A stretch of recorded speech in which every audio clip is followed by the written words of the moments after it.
Hi everybody, welcome back to God Talk. Okay, in this class we're going to be dealing with the conception of God known as the God of Theism, or the God of classical theism. Okay, and this conception of God, where God is seen as a supernatural being who possesses various attributes, okay? Or if you don't like, God is a being, if that sounds too small, then this God has also been conceived of as being itself, okay, capital B, capital I.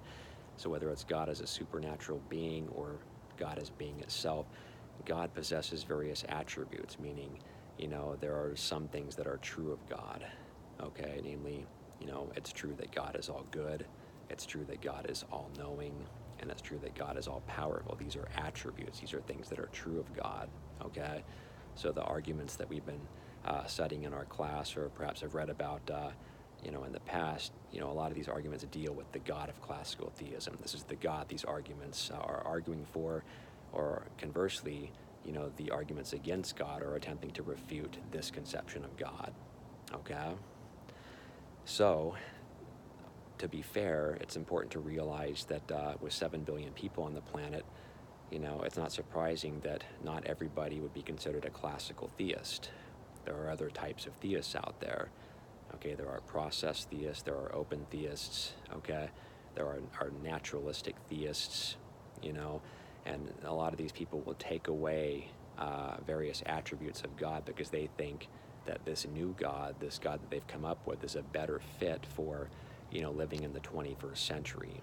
Okay, it's a better fit with the world that physics and biology show us. It's a better fit with, the horrors of the 20th century, one of them being Auschwitz.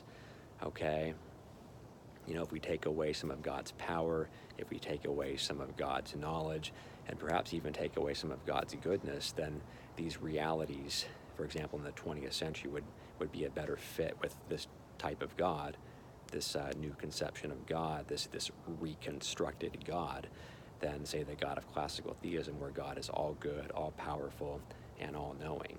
It's a little harder to make that God fit with the world of the 21st century and all the evils that we've seen in the past. Okay, so there are a lot of ways to think about God, and we can explore this on our own time once our classes come to an end, and we can at least lay the groundwork in this class for future explorations in theology, philosophy of religion, and so on. Okay, so everybody hang in there. We're all doing great. Reach out to me if you have any questions, and onward and upward. All right, talk soon.